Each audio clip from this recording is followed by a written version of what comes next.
Hi everyone. सो आज के इस वीडियो में हम लोग जो चैप्टर डिस्कस करने वाले हैं वो है एटम्स। ठीक है, चैप्टर 12 आपका एनसीईआरटी का। तो अगेन जैसे पिछले वीडियो में हम लोगों ने किया था, तो ये जो डिस्कशन है दो पार्ट में है। पहला पार्ट है सेफ स्कोर के लिए और दूसरा पार्ट है जो लोग अच्छा स्कोर चाहते हैं उनके लिए। ठीक है, सेफ स्कोर अगर आपको चाहिए तो आपको यहाँ पे दो चीज़ आपको पढ़नी है। एक हो गया आपका रदरफोर्ड्स अल्फा स्कैटरिंग एक्सपेरिमेंट और दूसरा हो गया बोर एटम मॉडल। अब बोर एटम मॉडल में आपको क्या क्या पढ़ना है? बोर्स पॉस्टुलेट्स पढ़ना है, expression for radius of nth orbit, speed of electron in nth orbit और total energy of electron in nth orbit. और एडिशनली आपको और एक चीज़ पढ़ना है, स्पेक्ट्रल सीरीज। ठीक है, तो ये हो गया सेफ स्कोर के लिए। जो टॉप स्कोरर्स हैं, ठीक है, अब उनको ऑब्वियसली सिलेक्टिव स्टडी से नहीं होगा। ठीक है, क्योंकि अब फिजिक्स में अगर अच्छे मार्क्स चाहिए तो आपको एनसीईआरटी तो एटलीस्ट थॉरोली आपको पढ़ना है। ठीक है, तो अगर आप इंपॉर्टेंट चीज देखेंगे, इंपॉर्टेंट मतलब देखिए मैं चीजों को हाईलाइट इसलिए कर रहा हूँ सो दैट एनसीईआरटी में ढूंढने में आपके लिए इजी हो। ठीक है, तो एटम्स जो चैप्टर है वो स्टार्ट हो रहा है आपका 414 पेज से। ठीक है, तो 414 पेज में जो सबसे पहले जो चीज इंपॉर्टेंट चीज जो आपको पढ़ना है, जो सिर्फ वही पढ़ना है आपको, बाकी कुछ मत पढ़िए, वो हो गया आपको plum pudding model by J Thomson. ठीक है, फिर 415 पेज नंबर 415 अगर आएंगे तो वहां पे आपका रदरफोर्ड एटम मॉडल का इंट्रोडक्शन दिया हुआ है। It is also called nuclear model.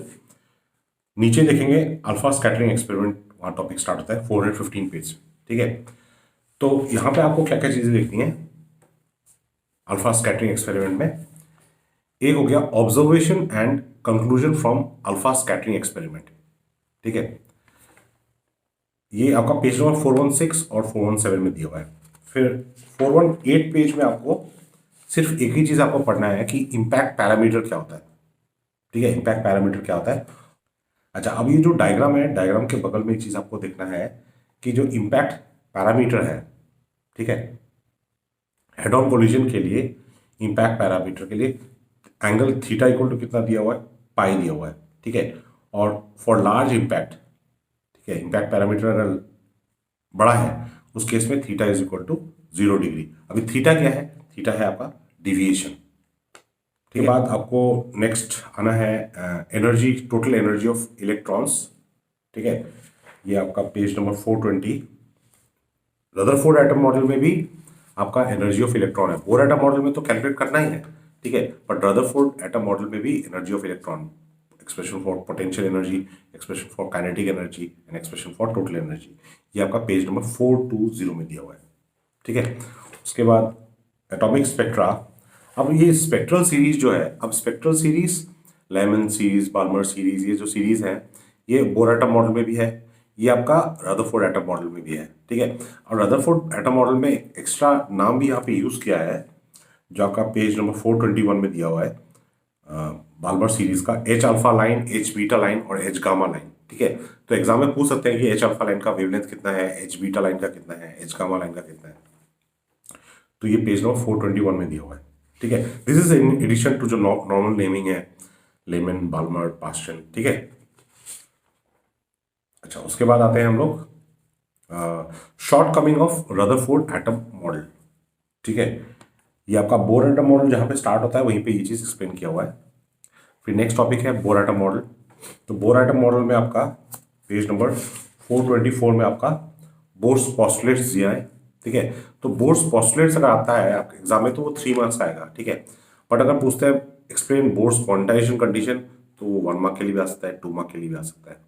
ठीक है, अच्छा, उसके बाद बोर एटम मॉडल में जो सबसे इंपॉर्टेंट चीज़ है, expression for R N, radius of electron in nth orbit, फिर V N, speed of electron in nth orbit, और फिर हो गया total energy of electron in nth orbit. ठीक है, इक्वेशन नंबर 12.19 में टोटल एनर्जी का एक्सप्रेशन दिया हुआ है। उसके नीचे लिखा हुआ है कि जो टोटल एनर्जी का एक्सप्रेशन है वो नेगेटिव क्यों होता है, because electron is bound to the nucleus. ठीक है, अच्छा, उसके बाद आ गए हम लोग energy levels, page number 427। Energy levels में आपको दो चीज़ें आपको ध्यान रखना है, दो, एक ग्राउंड स्टेट क्या होता है, ठीक है, आयनाइजेशन एनर्जी क्या होता है, और एक्साइटेशन एनर्जी क्या होता है। आयनाइजेशन एनर्जी और एक्साइटेशन एनर्जी कैलकुलेट करने के लिए भी आ सकता है, न्यूमेरिकल भी आ सकता है। ठीक है, अच्छा, उसके बाद फिर जो स्पेक्ट्रा सीरीज है, अब वो तो पहले हम लोग जो रदरफोर्ड में पढ़ा था यहाँ पे भी वही है, ठीक है। तो उसमें तो ज़्यादा टेंशन लेने वाला बात नहीं है। बट एक चीज़ आप लोग देख लीजिएगा, जो स्पेक्ट्रल सीरीज है, लाइमन सीरीज, बाल्मर सीरीज, इन सब में एक चीज़ पूछ सकते हैं कि जैसे फर्स्ट लाइन का वेवलेंथ कितना है, लिमिटिंग लाइन का वेवलेंथ कितना है, ठीक है, या शॉर्टेस्ट वेवलेंथ कौन सा होता है, लॉन्गेस्ट वेवलेंथ कौन सा होता है, ये भी पूछ सकते हैं। फिर आगे आपको last topic, explains Bohr's quantization condition from de Broglie's theory, ठीक है, पेज नंबर 430 431 में। ये 3 मार्क्स के लिए आ सकता है। और एक चीज़ पूछ सकते हैं जो चैप्टर के एंड में दिया हुआ है आपका, limitations of bore atom model, ठीक है। 2 लिमिटेशन यहाँ पे डिस्कस किए हैं एनसीईआरटी में, पेज नंबर 431 में, नीचे की तरफ देखिएगा, ठीक है। इसके अलावा आपको एग्जाम्पल 2 देखने हैं, ठीक है, 12.3 और 12.6। एक्सरसाइज में जो क्वेश्चन देखने हैं वो मैंने यहाँ पे पीडीएफ में लिखा है, आप लोग इसे डाउनलोड कर लीजिएगा, ठीक है। So this is all about the chapter atoms.